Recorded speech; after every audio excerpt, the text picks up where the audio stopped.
جا بەڕێزان زۆر گرنگە پیاو ئەو حەقیقەتە بزانێ ژن خۆشحاڵ نییە بە پیاوێک کە بەخیل بێ. کوردەواری خۆمان دەڵێن ژن ڕقی لە پیاوێکە گونتگژمێری هەویر بێ.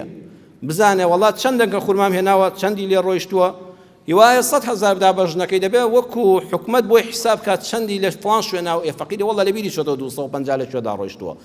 ژن بەو پیاوە خۆشحاڵ نییە کە متمانەی پێ نییە و ئەوە ورد حیسابی لەگەڵا دەکا.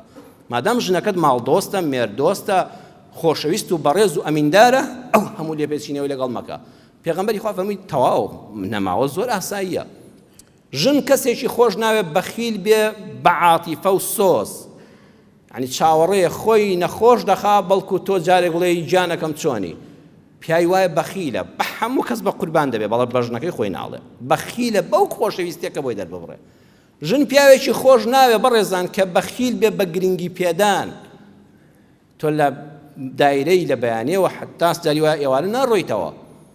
من ناڵم هەموو ڕۆژێکیش ئەمە بێ بەڵام ڕۆژی 100 تەلەفۆنت بۆ دەکرێت 100 نامە بۆ ئەو هەواڵپرسی خزم و دۆست و برادەر دەنێری.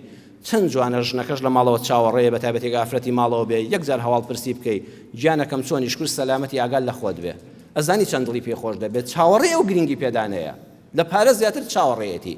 بە خوشکانیش دەڵێن بە دادپەروەری قسە بکەم پیاویش بە هەمان شێوەیە. بەخوا پیاوی ژنێکی خۆش ناوێت ناتوانێت مرتاح بێ لەگەڵیدا کە بەخیل بێ بە ماڵ. پیاوەکە کە چۆ دەرەوڵاوە 10,000 پێ بێ دوای ئاگاتی و بزانم چی لێ کردووە. ئەوە پیاوی ماڵە خۆ قومارچی نییە و عەرەخۆر نییە و هەب لە خەرج نییە و شێد نییە و سەفیه نییە. بە بێگومان لە پیاوەتی و لە چاک و خێرێکا سەرفی کردەوە بە ژیانی خۆی ناکرێت لە مڕاقەبەیەکی مالی بخاتە سەرەوە پیاوە. ئەو پیاوە فەقیرە چەند ئەو ژنەی خۆش بێ لەبەر چاوی سووک دەبێت. پیاو ژنێکی خۆش ناوێت بەخیل بێ بە سۆز و عاتیفە. ژنی وایە لە دڵەوە مێردەکەی خۆش دەوێت بەسیان بەخیلە جارێک بڵێ بە قوربانت بم جارێک بڵێ خۆشەویستەکەم بەخێر بیتەوە. ئەم قسەیە لەم دەمە دەرناچێت ئەو ژیانە نایڵە خۆش بێ. پیاو خۆشحاڵ نییە بەر ژنێک کە گرنگی پێ نادا. حەزەکە کە چۆ دەرەوە دوو جا دەست بە جلەکانیا بێنە بڵێ ئاگال لە خۆت بێ خوا بتپارێزێ یاخوا بەخێر بیتەوە. ئەو گرنگی پێدانە بۆ پیاو لە هەموو دنیا گەورەترە.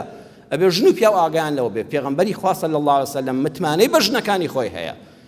خورمان نەماوە بە قوربانتان بێ بەخشیوتە بە هەر کەسێک جێی خۆی گرتووە لای خوا داوتە بە هەدیە دیارە فڵان کەس مستحق بۆ چاکەی لەسەرمان بۆ هەدیەی بۆ هێناوین تۆش داوتەتەوە تەواو